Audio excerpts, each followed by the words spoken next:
Hey, Grandmasters, Mike from the WCA. How's everybody doing?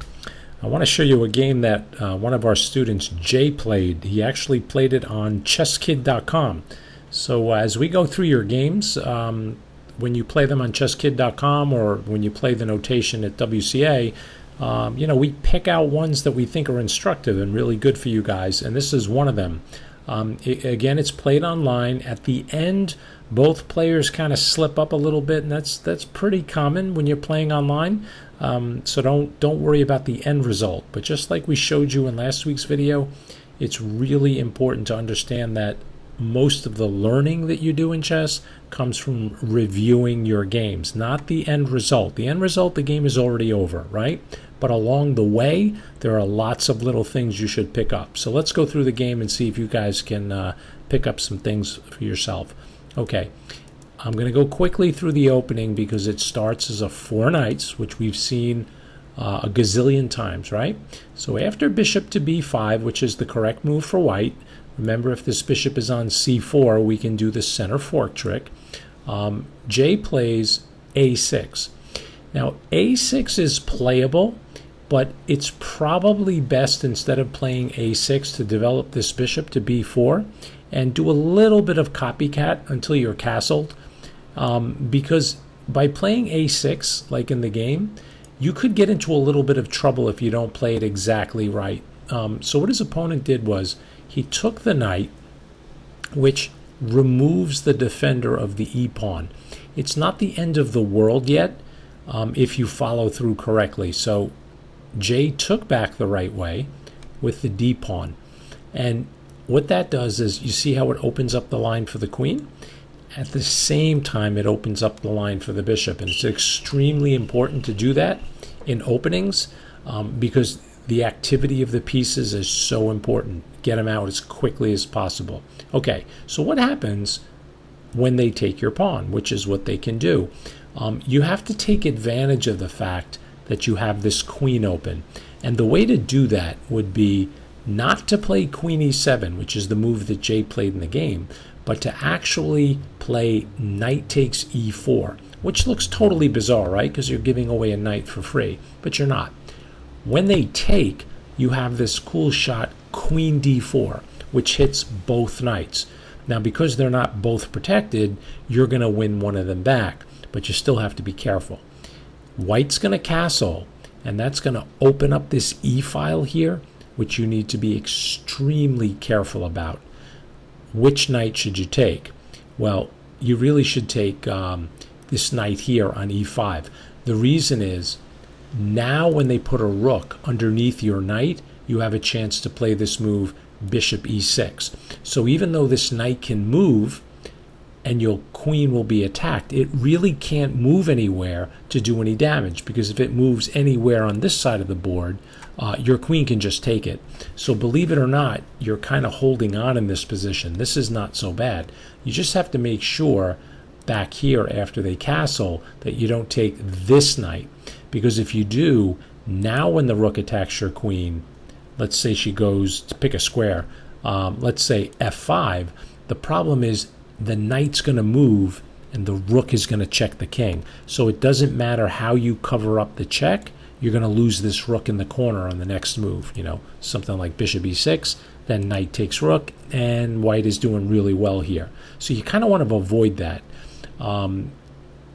Anyway, so it is playable if you would take the right knight, but what Jay decided to do was play queen e7, which is not the best answer here, because if white wants to, they can play d4, and that kind of cements this knight in the middle.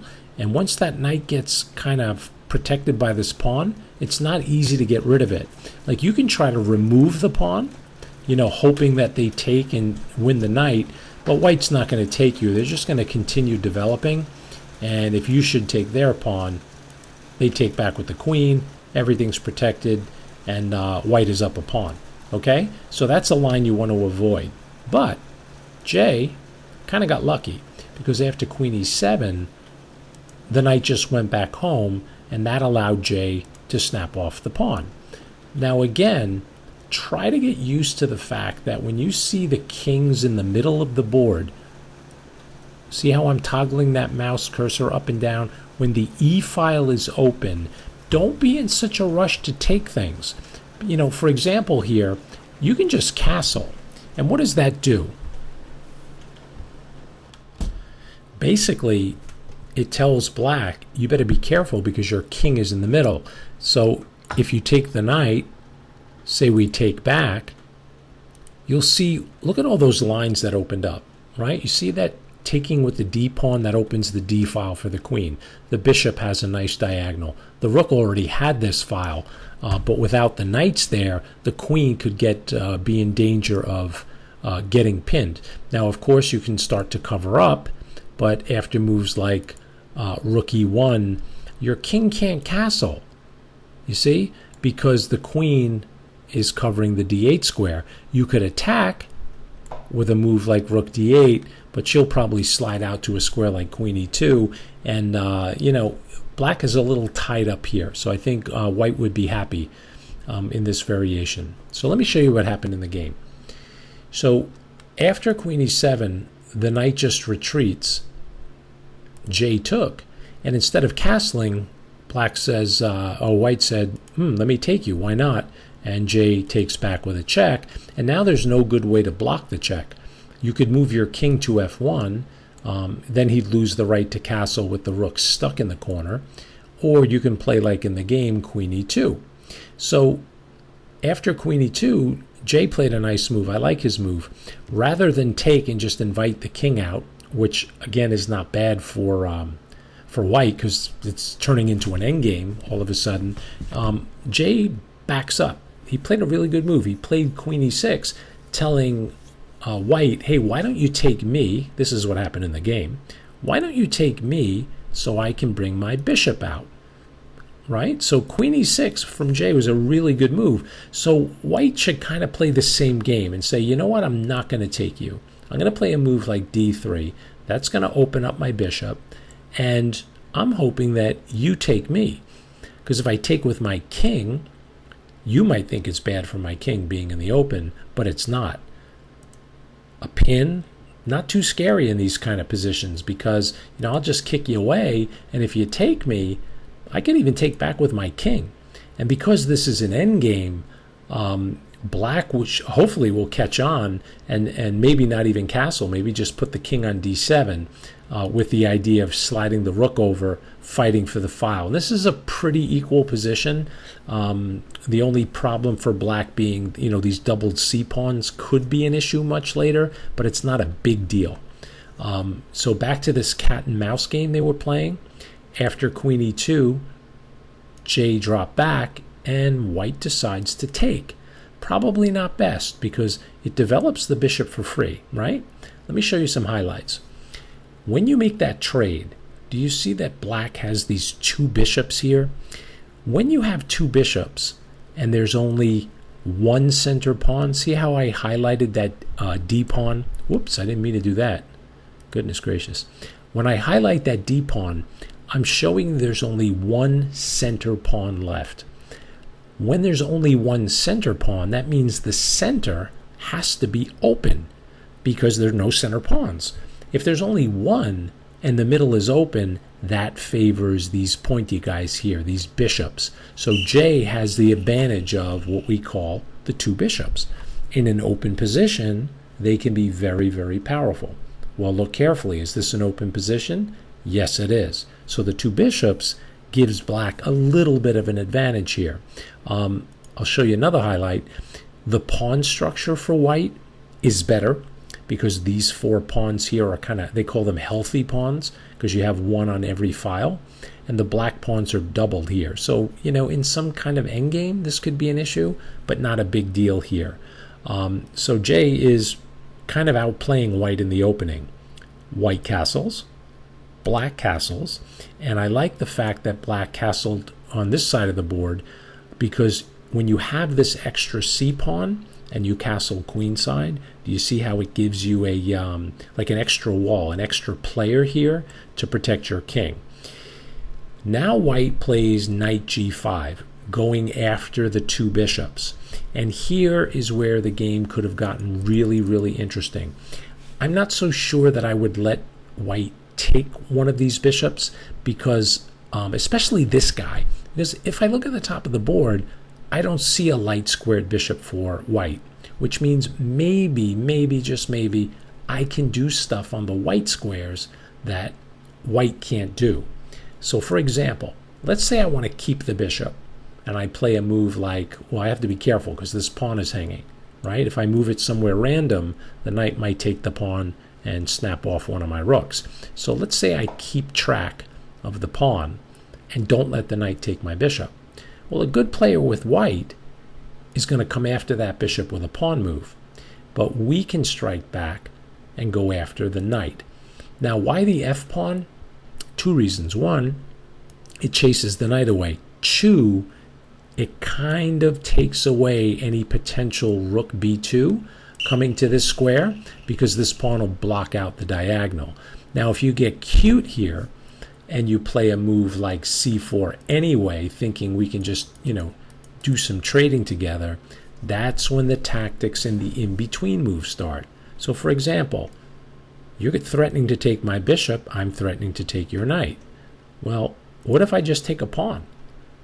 Thinking, okay, you take my bishop with the king, then I take your knight and I win a pawn. If you take, for example, here, you can see that no problem. I'll just take you back here and I have an extra pawn if you count those up, right? So let's go back.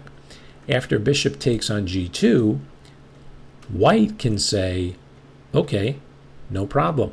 I'm going to fork your rooks. But black has an answer to every one of these moves. Just take white's rook. And the king takes the bishop. Simply move your bishop out of the way. I like this square especially because you put some pressure on this pawn. Let him take one of your rooks. You take back. And now it's not so easy to get this guy out and protect this pawn. So a very natural thing to do would be to push the pawn one square, open up the bishop, but then we just attack it. I'm sorry, we play rook e8, which sets up a little bit of a trap. You have to be careful here. So pawn a3, for example, then we just kind of squeeze our way in here, hit the rook, and a lot of this stuff is pretty much forced. Rook b1, and then how about it just check? Uh-oh, can you see the problems that are presenting themselves? King g2 only move, and now black to play and win. Bishop d2, pinning this bishop to the rook and attacking this bishop twice. So white has no choice really but to give up the bishop for the rook, or I'm sorry, the other way around, give up the rook for the bishop. And this position is winning for black. You have 6 pawns for white, you have 7 for black, plus a rook against the bishop. This is totally winning. So that's not acceptable, right? Amazing, everything that was hiding in that position. So let me go back after knight g5. What should Jay have done? Probably bishop d5. Instead, he developed a piece, which I give him full credit for. But that allows the knight to take the light squared bishop, which not only takes away the advantage of the two bishops, but it turns the e-pawn into a target, okay? I hope everybody can see why that trade probably favored white. So back here, after pawn takes, white immediately attacks the pawn. Now, to Jay's credit, he has a weakness here. And rather than playing passively, trying to defend it, I really like what he did. He activated his other rook, giving up the pawn for nothing. However, it's not for nothing because of the fact that you have amazing development. I mean, look at these guys up here. This bishop on c1, the rook on a1, they're not doing a thing. So that has to be worth something to you. Yeah, that noise in the back, it sounds like a tea kettle. It happened in the last video. I don't know, ChessBase sometimes kind of freaks out. Every time I hear that, I want like tea. Anyway, what were we talking about? Oh yeah, chess. So watch what Jay does. Really good chess. He plays bishop c5, and he attacks this pawn, and guess what? It's not easy to defend that pawn.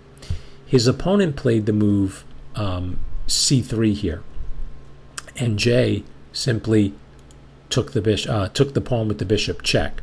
I want to go back for a minute because I didn't include this in the line. Doesn't it look here to you guys that white can protect this pawn? Because it is white's turn here. Can't you play rook here and just protect that pawn? You can, but it still doesn't work because of the activity. Cool stuff. Just take the pawn anyway. It's like, what? How can you do that? Well, the king can't take the rook because you'll be in check with the bishop. If the rook takes, why did we give up a rook here? Well, pause the video if you need to. You just simply get it back with this move here. And this rook is going to come off the board, and you get your pawn back with a lot of pressure here. Okay, so that would have been a really cool way. So I don't know if Jay's opponent saw that or not. Maybe he did, I don't know. But he played the move c3, and it looks like he's getting ready to, try to trap this bishop or something. And Jay played here, bishop takes pawn check. Okay, looks good. King went into the corner. Now, the king probably should have went to f1, as dangerous as that looks, because even with a discovered check like bishop here, which hits the d pawn twice, see the rook down here, the king can actually get away with king e1 here. So when you move your bishop away, let's say you attack my pawn, I can just move it, and white is hanging on here. I think black is better, but white, little by little, especially if I can move this d pawn and get this bishop out, I can fight my way out of this. But watch what Jay's partner did after the check. He went into the corner. And here's where you need to really be working on your tactics. Because the king is trapped up here, there's a back rank issue. And Jay missed a nice move here. He played in the game rook f7. His idea was good. He wants to double his rooks.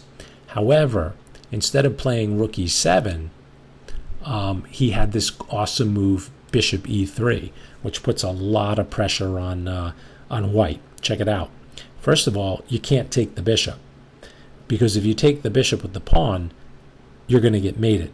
If you take it with the rook, you're going to get mated. So the bishop is off limits. Well, he's going to mate you anyway. So you'd probably have to make an escape square like h3, and then we just come in with a check, king h2, and just keep applying pressure. Check. What to do? Well, this move is forced, and now bishop d2. Can you take the bishop? I don't know. What happens on bishop takes d2? Can you guys see what's going on here? Rook d2 check. Rook has to block, and it's curtains. This is really bad. So after we take that bishop, we have another problem because the bishop is hanging up here. This is being attacked twice. So white is really all over black in this. Black is all over white in this position. This is really, really bad. Okay. So anyway, let me just back it up. You guys understand what's going on, right? Bishop takes pawn. King in the corner. Bishop e3 would have been really strong. Instead, Jay plays rook f7 to double. Good move by white, opening up the bishop.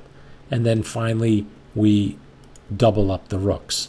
You could have tried back here a move like c5, because with c5, you're trying to open that file.